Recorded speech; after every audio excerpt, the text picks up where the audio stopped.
In today's show, Sean Woodley of Locked On Raptors joins the program, and we talk all things Blazers, Raptors, Pascal Siakam, number 3 overall pick, the trade you want to hear about. Welcome to Locked On Blazers. Let's get into it. You are Locked On Trailblazers, your daily Portland Trailblazers podcast. Part of the Locked On Podcast Network, your team every day.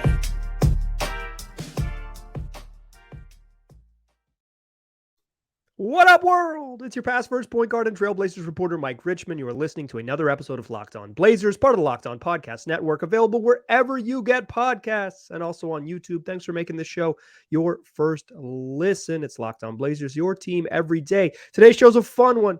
Locked On Raptors host Sean Woodley is going to join the program, and we're going to talk about a potential trade between the Raptors and the Blazers, centered around Pascal Siakam and the number 3 overall pick. We'll kind of lay out the parameters for both teams, have a whole bunch of fun. Let's just get into it. That's what today's show is going to be. Sean Woodley, Locked On Raptors, here with Mike Richmond of Locked On Blazers for the first of what I'm assuming is going to be like a dozen chats between now and the draft, because it's all anyone can talk about. Will the Raptors and Blazers come together and kiss and make a trade? Or will they just, be on the walls sort of looking at each other longingly, never to come together in the middle of the dance floor in the high school gym? This is a weird analogy, but you know what we're here to talk about. The Toronto Raptors and Portland Trailblazers, a couple teams at sort of strange crossroads in their journeys as team, their building patterns, whatever. You've got, of course, on the Blazers side, Damian Lillard. Will they or won't they trade him? Will he stay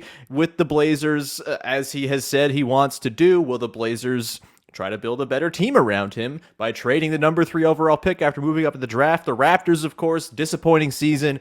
All the fans in Toronto want to see the whole thing burned down, but there's probably like a middle ground to be had, perhaps in the form of a trade for the 3rd overall pick. So, Mike, we've been going back and forth. I sent you a fake trade idea yesterday. I actually talked about it on my own show, and the comments were like a pretty nice 50-50 split of this is insane, the Blazers would never do this, and then the other half is, wow, the Blazers should definitely do this, from the very many Blazers fans who were in the comments of that, which means I think I've hit the sweet spot of the fake trade continuum. Like, when everyone's mad, you've done a good job. And so we're going to dig into that trade idea, talk about the different motivations at play here, maybe toy around with different machinations. But shall I show you and the people the trade that I've concocted that I think actually kind of works for both sides?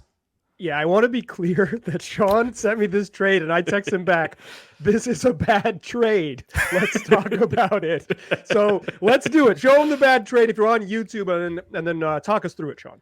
Yes, so the trade is... This is contingent upon, I should say, the Charlotte Hornets Hornetsing and taking not Scoot Henderson at number 2, taking Brandon Miller because of positions or whatever, and Scoot falling to 3. The Raptors need a point guard, potentially Fred VanVleet, headed out the door this summer. I think some of the lottery fallout maybe even makes his exit more likely, which we can get to at some point. But in the event that Scoot Henderson's there at number 3, this is the idea. The Raptors acquire Anfernee Simons, Nasir Little for salary matching purposes, or getting close to the salary, whatever you want to call it, and the 3rd overall pick. The Portland Trailblazers acquire Dame Lillard's new co-star in 2-time All-Star, 2-time All-NBA forward, Pascal Siakam. You said this is a bad trade. You also said, to give a peek behind the curtain, that this is the kind of trade you could totally see the Blazers biting on. And so, let's start there. What are the Blazers' motivations right now? And obviously, it all ties around Dame, his future. He has made it pretty clear he doesn't want to go and do the whole let's play with a bunch of 19-year-olds thing, as they tried to do last year. So what is kind of at stake with this pick, and what will the Blazers' sort of actions between now and the draft and draft night itself sort of hint about their plans with Damian Lillard here? Yeah, I think before we get into arguing the specifics of the trade, which is maybe what everyone wants to do, fast forward 18 minutes, 18 minutes, 22-minute mark, we'll argue about the trade, I promise. But I think it's worth considering with all fake trades, and I think this is really important. I want to encourage everyone who's certainly level-headed about this. You have to consider what the other team is after. What do they want? Because not everybody wants the same thing. So what do the Blazers want? They want to build a contender in 4 months around Damian Lillard for a team that was not good this season. It's hard to do. But they are committed to it. At exit interviews, as Sean alluded to, Damian Lillard said, I'm done with 19-year-olds. And if the team chooses to go that route, he used this exact phrase, that's not my route. That is not a trade demand. That is an explanation of if they don't do it, I would rather go ply my trade somewhere else. And then the Blazers jumped up from 5th to 3rd in a, it's a deep draft, but I think there's a pretty clear number, a clear 3, right? There's a clear 3 best players in this draft. In addition, the Hornets they only have one good player. He's a point guard. So perhaps that's mean. I really like PJ Washington. He's a good player. It's Terry Rozier. You're cool too. But the situation has made it so the Blazers have some ammunition. But if they select a teenager on draft night, that is the end of the era. They have to. It is an imperative. They make a trade to upgrade this roster because Dame says he wants to build the roster. Joe Cronin publicly at the draft said we want to maximize Damian Lillard's timeline. You cannot maximize Damian Lillard's timeline with a teenager. I understand there are fans that say, yes, you can. And you might be right. The team and Damian Lillard don't think so. So the option has now been stricken. It is now trade the pick to upgrade or make the pick and build with Dame. That puts them in a hairy spot. Puts them in a challenging spot. They want to be good. They want to be good right away. They want to be good in November. So there's no build. It means that they're going to cash in assets. However, other than this shiny 3rd pick in the draft, which is a very valuable asset, the Blazers are not asset rich. They have some things to trade, namely Anfernee Simons. And I want to ask you about this later in the show, but Anfernee Simons, he signed a 4-year, $100 million contract. He's making about $25 million a year. He got to trade money to take money back. Ant is a 20-point-per-game scorer. He's a good basketball player. He's 23 years old and has a chance to become a much better basketball player. He's a valuable trade piece. The number 3 is a valuable trade piece. Beyond that, they don't have a lot of stuff to trade. Shaedon Sharpe's the other name that you're screaming about. If you're from the Toronto area, you remember this kid. He was a 15-year-old who was like a pretty good middle school football player. He turned into an excellent basketball player as a teenager. He's really good. The Blazers don't want to trade Shaedon Sharpe. That's not their move. So the things they have to dangle are Ant and number 3. Ant is Anfernee Simons. He goes by Ant. His mama calls him Ant. Blame his mother. But Ant and number 3. So when they're concocting trades, they don't want draft picks. They don't want youngsters. They want veterans that can help. Enter our beloved friends, slightly below us longitudinally, but spiritually north of Portland, the Raptors. So what are the Raptors after, Sean? If that's today's show is brought to you by eBay Motors, and the Blazers are trying to build a championship team. And everybody knows when you're trying to build a championship core, it's all about making sure every player is a perfect fit. It's the same when it comes to your vehicle. Every part needs to fit just right. So the next time you need parts and accessories, head to eBay Motors with the eBay Guaranteed Fit. You can be sure every part you need fits just right the first time around. Just add your ride to my garage. Look for the green check to know the part will fit or your money back. Because just like in sports, confidence is the name of the game when you shop eBay Motors. With over 122 million parts to choose from, you'll be back in the game in no time. After all, it's easy to bring home a win when the right parts are guaranteed. Get the right parts, the right fit, and the right prices on ebaymotors.com. Let's ride. eBay Guaranteed Fit, only available to U.S. customers. Eligible items only. Exclusions apply. All right. Let's kick it back with more of my conversation with Sean Woodley. Where do the Raptors fall? Because, and from my perspective, the Raptors were kind of mulling over these trades with the Blazers last year, trades with the Blazers, trades with other teams at the deadline, and then here they are, kind of the same stuff after a really tough end to the season for them. What are they doing? It's anybody's guess, man. This team could go so many ways. I would not be surprised, right? Like, they have 3 pending UFAs in Gary Trent Jr., shout out Portland, Fred VanVleet, and Jakob Poeltl. They could bring all 3 back. It would be tough financially to stay under the tax, and we know the tax is going to be very punitive going forward here. But they can do that. They can find a way to make it work, and I think I would not be totally stunned if that happened. The team, as much as it was a disappointment, as much as the play-in loss was embarrassing, They were 15-11 after acquiring Jakob Poeltl. They were the sixth best defense after the trade deadline as well. Like, there's something to build on there when you factor in the growth of Scotty Barnes, etc. The problem is the contracts and the sort of way they expire on this team's books, they complicate matters. OG Anunoby is up for an extension this summer, an extension that I doubt he'll take because of despite the increase in the 40% extension that you can offer, it's just not quite at the level I think he's going to command. They can offer him about $26 million as a starting salary. He just made all defense. He's very good, and they value him highly. He's going to be able to ask for more from the Raptors, I would assume. And so they might kick the can down the road and wait for that and try to retain him when he hits UFA, when he opts out after next season. Pascal Siakam is up for an extension as well this summer. He didn't make All-NBA, so it's not a super max, but if he wanted to kick the can down the road himself, bet on himself to make All-NBA next year, as a guy who routinely plays 65-plus games in a league with a lot of guys who don't do that, maybe the odds of him making All-NBA are a little increased. If that's the case, he could earn the Supermax. Either way, Pascal Siakam's about to get expensive. This whole team is about to get very expensive very quickly, and that's with Scotty Barnes being 2 years out from needing a new deal himself. And so I think the thinking here for the Raptors is how do we kind of reshuffle our books and also reshuffle the fit of the team. You know, the Jakob Poeltl trade, price-wise, I think was totally fine. A first-round pick next year, whatever. No one cares about that draft anyway. Jakob Poeltl's a good player right now who addressed a dire need for this team.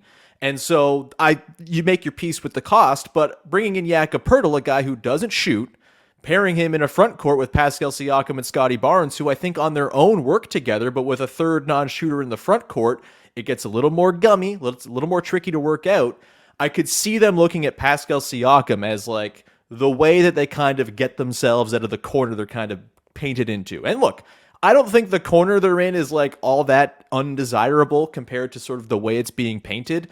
This was a team that, despite their 41-41 record, had a positive point differential. They were, I think, 13th in the league in offense, 11th in defense. They had like the 12th best net rating. Like, this was not an embarrassment of a team. It just didn't work out. And maybe you bring all the dudes back with a new coach, having fired Nick Nurse, and you get the internal growth from a Scotty Barnes, who used the 13th overall pick this year, and you can envision an upward trajectory for this team. But there's also a world in which they stagnate and they don't do that. And so that's why these sort of big picture trades might be on the table. And there's something that really interests me about this one in particular, Mike. It's because when you look around the rest of the league, if a disgruntled star says, I want out tomorrow, the Raptors just don't have the package to go and make that happen. The reason the Blazers are interesting is because of the situation they're in. I can't imagine that the Blazers are going to be compelled by a poo-poo platter of draft picks in the future in exchange for number 3 and Anfernee Simons or whatever it might be to complement Damian Lillard. Lillard doesn't want 19-year-olds, let alone 16-year-olds who have yet to be drafted into the league. And so this feels like a very Masai Ujiri-like opportunity to capitalize on a Blazers team that is looking for a very good player. And Pascal Siakam, if they make him available, could be the best player they could go and reasonably acquire with that third pick. I think he is. Is. There's a Joel Embiid dream out there, and I do not want to kill the Joel Embiid dream for folks who are dreaming that. Dream away. But I think realistically, Pascal Siakam is the best player. Yeah. The money matters. He's making $37 million, and you're going to have to pay him after this. The money matters. Like, for the calculation, maybe a one-year rental. Portland doesn't exactly have a great track record of retaining high-level players, blah, blah, blah, blah. But talent alone, fit alone, if you're looking for a two-way, can play both forward spots and a little bit of center, has some individual offense, versatility on defense, scores at all 3 levels, even though he's not like this lights out 3-point shooter, but scores at all 3 levels, has become a much better playmaker as his career has gone on. Mm-hmm. Go find someone better. The names that are better are like Kawhi freaking Leonard. Like, it's just, it's true.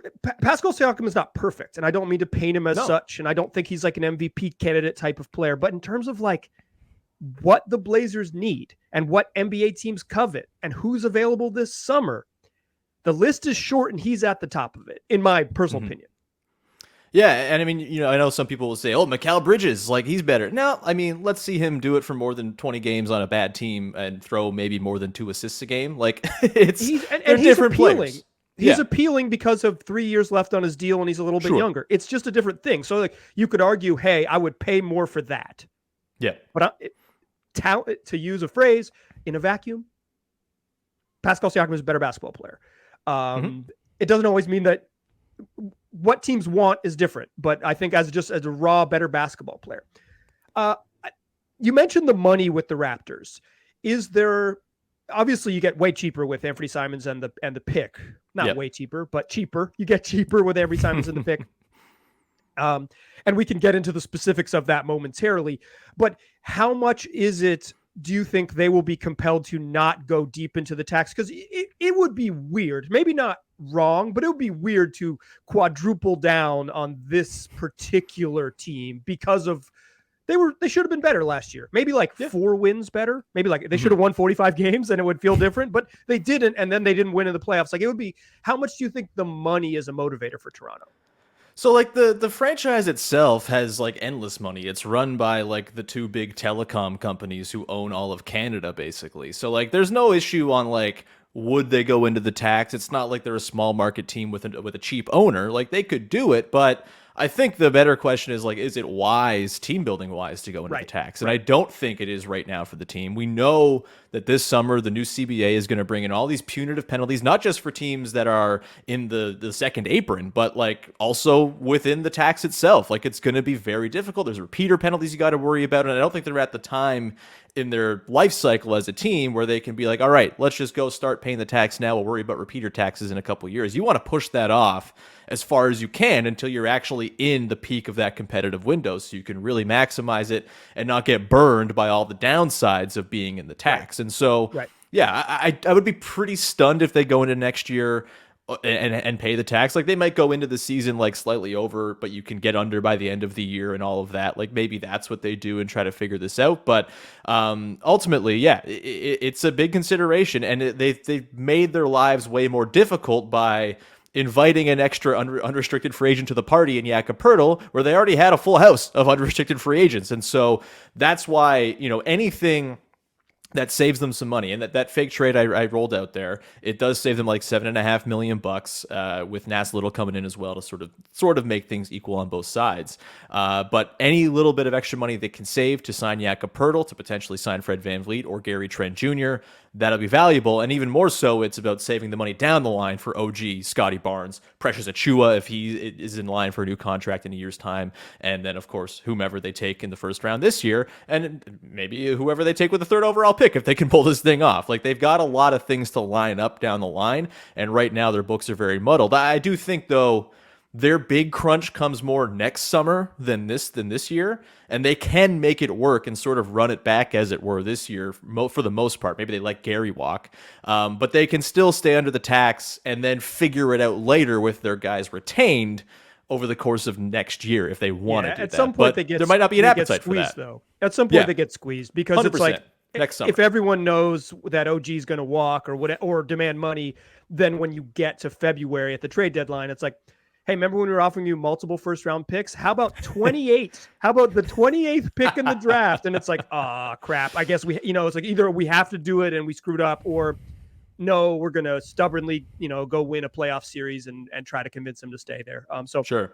Which, hey, the Raptors do have a long track record outside of Kawhi Leonard of retaining their guys and taking care of them. So I feel like they'd feel confident they could do that, but certainly the money adds up. There's no doubt. And those punitive tax implications are really, really something you got to consider.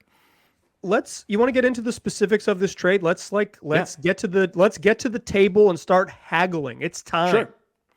Yeah. And so I guess for me, this really begins with, is Scoot there at 3? For me, okay, that's what I was going to ask you. Why not Brandon Miller? Why not Brandon Miller? Too much? You don't want more forwards? We don't need more forwards and wings and stuff. Like what about Scotty Barnes? Is Scotty Barnes a point guard? Not yet. He, learn how to shoot, and like there's a lot of stuff that has to come for Scotty Barnes to really, I think, move into that role. And I don't know if it's ever going to happen for him. That's a really difficult position to learn. And as of right now, I don't think you can go into next year, for example, with Scotty Barnes as your point guard. It's not going to be tenable. Big difference between point forward with some playmaking responsibilities to starting point guard. 100%. Game one.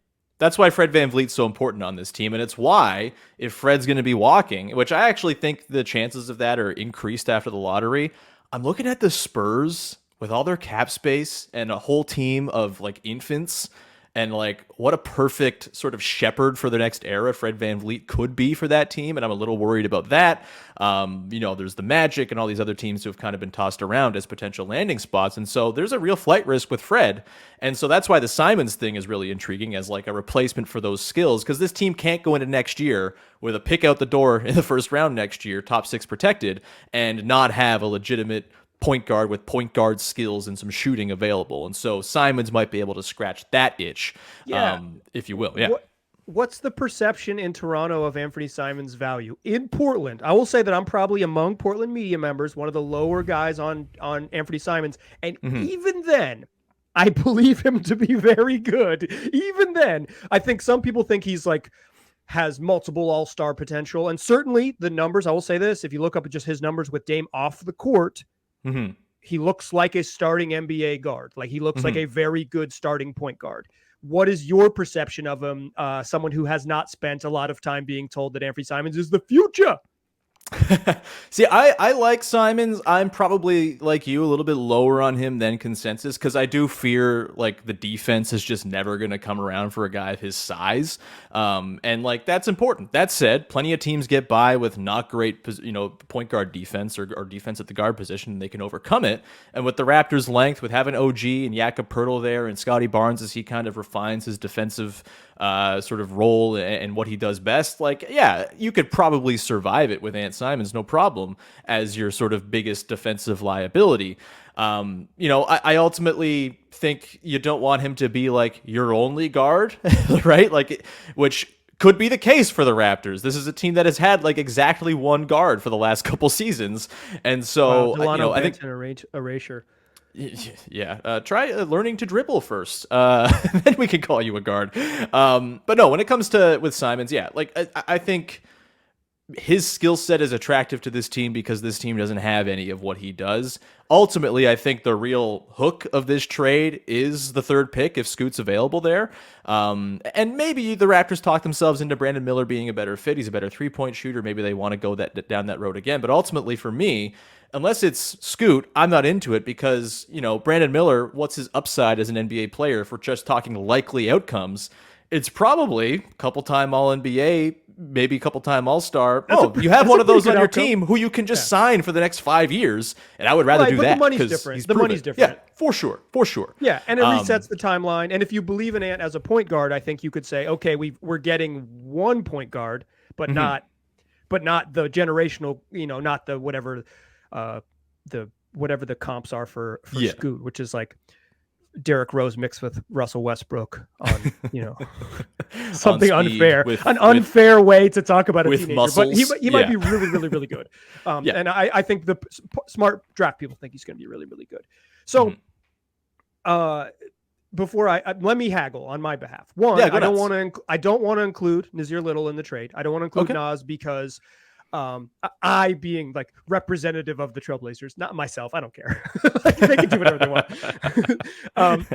But because the Blazers have so few mid-range salaries, they basically have none if they trade Nas.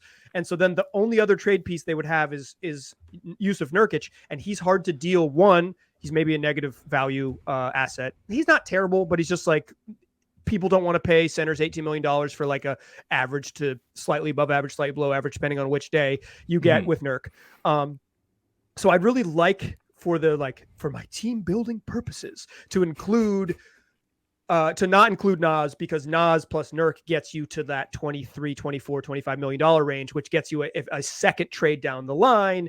And if the Blazers can make that happen, that, they need multiple things. Pascal plus Dame does not get you into the contender category. Pascal, Dame, and Jeremy Grant is a pretty fun team. It's a fun team, but and I'm into it, but it doesn't launch you into that. It launches you into the like, oh yeah, this is a competitive playoff team, not like well beyond that. And I think that's the challenge that they're trying to be like, on paper, we're one of the 4 best teams in the West, and by virtue of that, we can compete for the Western Conference Finals, et cetera, et cetera.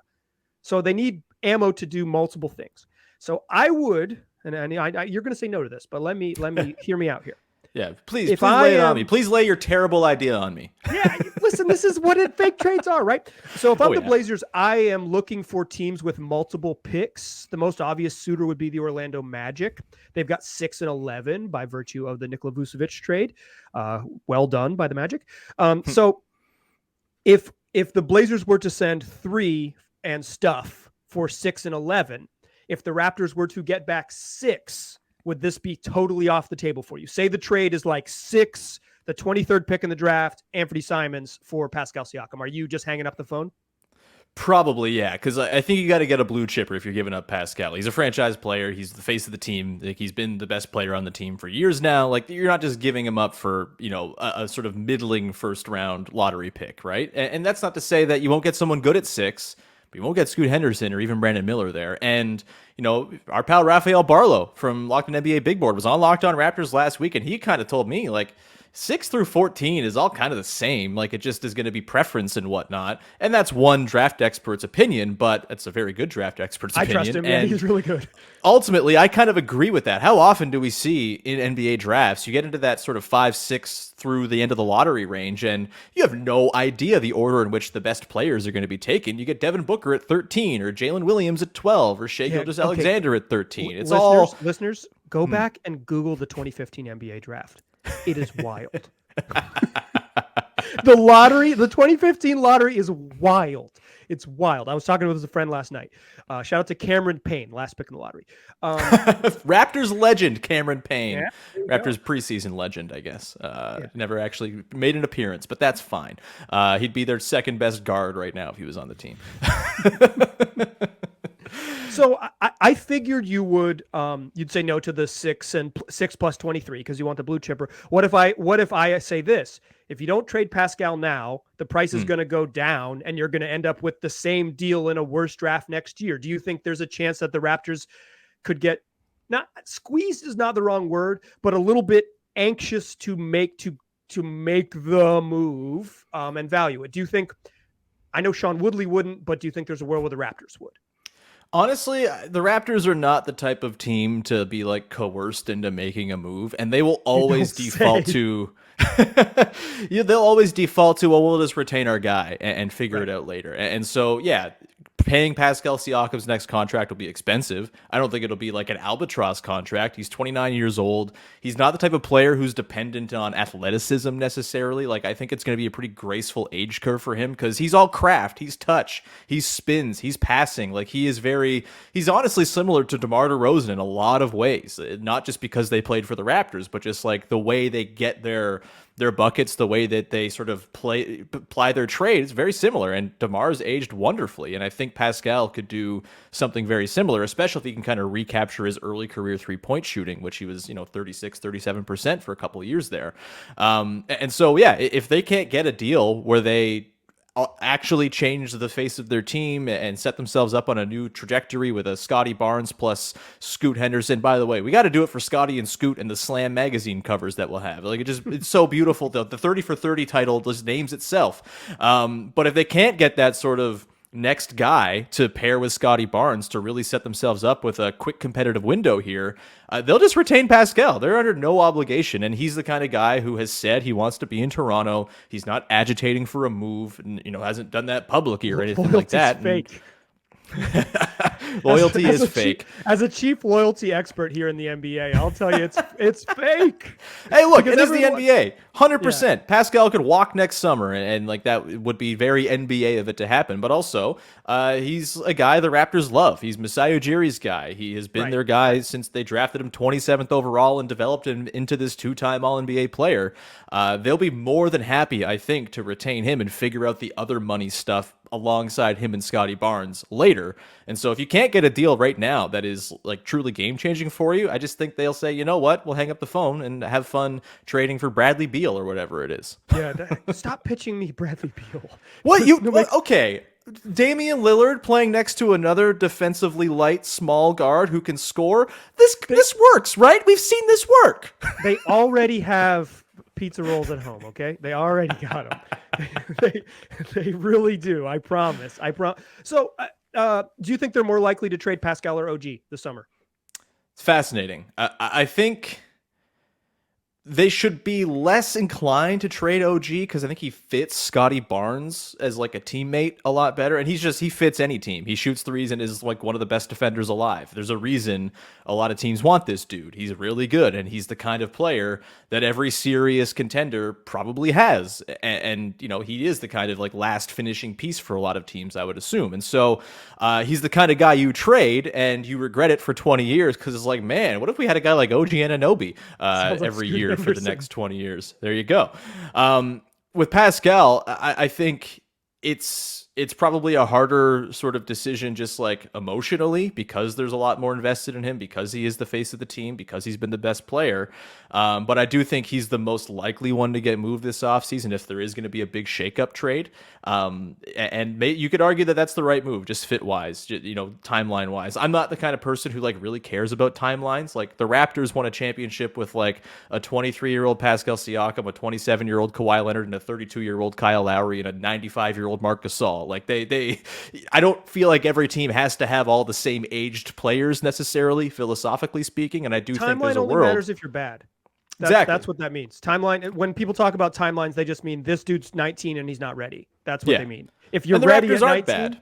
Yeah, if you're ready at 19, like Tyrese Maxey at 21, 22, I think he's 22 now, but right in that range, it's like, yeah, there's no timeline. They're not talking about the timeline. He's just their starting two guard. Like he's ready to go. And that's that's so like if Scotty Barnes were, you know, he just had the sort of challenge of development being nonlinear, is that if he had taken the same leap that he looked like he was ready to make after his rookie season in year 2, there'd be no timeline discussion. That team would just kick ass. And if you trade Pascal Siakam and Scotty does take that jump next season and Pascal's killing it somewhere else, you'll be like, damn, what if we just kept those two together? What if we were patient? What if we exercised the one thing in sports that seems like the greatest market inefficiency, which is not panicking and just kind of letting things ride? Yeah. Do you, I guess, get out of here on this one? And I think we did this last year with the OG Anunoby trade. We talked at the deadline. He said, do you think this is going to happen? And both of us said no. And lo and behold, it didn't happen. This trade or something very similar to it, let's just call it Ant and 3 for Pascal and like whatever the other details are. Do you think it happens? Sure. I mean, I always bet against trades happening because they very rarely do come through. But like, I think it's more likely, let's say, than they were to trade OG for the 7th pick last year. Let's put it that way. Sure. I think the quality of player at the top of the draft there, the desperation it seems like the Blazers might have here to try to build a team around Dame, the fact that they might have the best guy that you can go and offer as a teammate for Dame to the Blazers for that pick, I think it's far more likely than the OG stuff was last year, which I never really gave much credence to. The Raptors were not in any sort of position where they had to move OG last year. So yeah, I think while I'd still bet against it happening, I think there's a very real chance that we see Pascal Siakam on the Blazers. Again, no intel here, just sort of reading the tea leaves and the situations of the teams. It does seem to line up a little better than maybe previous flirtations between the Blazers and Raptors in the past. Yeah, I think both teams are motivated. I read it the same way you do. Like the chances of any random trade you propose happening is like under 2%, right? It's like in the it's in the like 0.5% range. I would put this one up like I'll call this a very good chance of happening, something like 15%. Like you know, like there's like a real world where that happens. I just think, I think it's been reported by Josh Lloyd of Locked On Fantasy Basketball, Locked On NBA. That Pascal Siakam is like specifically someone that the Blazers covet. For obvious reasons. Like Josh is plugged in and knows stuff, but like you don't need to be plugged in to know that Pascal is likely, very likely to be traded, or at least so considered to be traded, and that he would fit with the Blazers and yada yada yada. Like it makes sense. I think it makes sense for both teams. I think working out some of the details is a little bit. I don't think like my refusal to include Nasir Little is going to be the thing that blows it up. But we'll see. And like you said, I think the Scoot thing is important. This isn't going to happen until maybe the Blazers are on the clock, right? Like it's going to happen like draft night. Okay. Well, not on the clock, because like Woj and Shams were reported beforehand because they're just love breaking news. They gotta have them scoops, man. You gotta have the scoops. What is sports without the scoops? It's addicting. So, but it'll be draft night if this happens, because both teams are going to weigh where they are. The thing is, though, I will say this: the Blazers, there's some pressure on the Blazers to kind of get this done on draft night. If they leave the draft with Scoot Henderson or with Brandon Miller in tow, sure, technically they can be traded 30 days after they sign their rookie scale deal, but so much has to line up for a trade to happen after that and all those things. So I think draft night is the time, and I think in general, it could happen. Hey, man, we're going to try to make it happen, and I think the Locked On NBA mock draft we do, if the Hornets guys cooperate and do this thing properly and take Brandon Miller like the positional need he is for them, and we pull that off. And need, everyone knows. Of course. So it's everybody's, ask like what the Kings about that. Or biggest need available. That's what they say. Biggest need available. Well, this was fun, man. We should probably leave it there. I'm sure we'll chat again as this whole thing, there'll be more reporting and whispers and burblings and scuttlebutt and all of our favorite words for rumors and gossip. We'll get into all of that. What was that? I said rival executives. They'll be out there. We love them rival executives, just always offering the most insane takes on other teams. We'll leave it there, though. Make sure you listen to Locked On Blazers each and every day. Locked On Raptors as well, each and every day. Make us your daily listens over the course of the run up to the draft, because our fates are intertwined, it seems, much like they were back when the Damon Stoudemire trade happened. I don't know. I'm trying to think of Blazers Raptors tie-ins. We're going to leave it there. Thank you so much for tuning in, making the Locked On Podcast Network your team every day, your choice for your pre-draft coverage. We'll talk to you soon. Thanks, Mike. Cheers. Thanks for having me. Peace. Thanks again to Sean for joining the program. It was a bunch of fun to chat all things trades. Guess what? We're going to continue the trend tomorrow. Come on back when we talk with the hosts of Locked On Nets, talking about all things Mikal Bridges and another potential trade for your Portland Trailblazers. It's what we do here 5 days a week, available wherever you get podcasts. Tell your friends about the show. I appreciate you listening. I'll talk to you soon.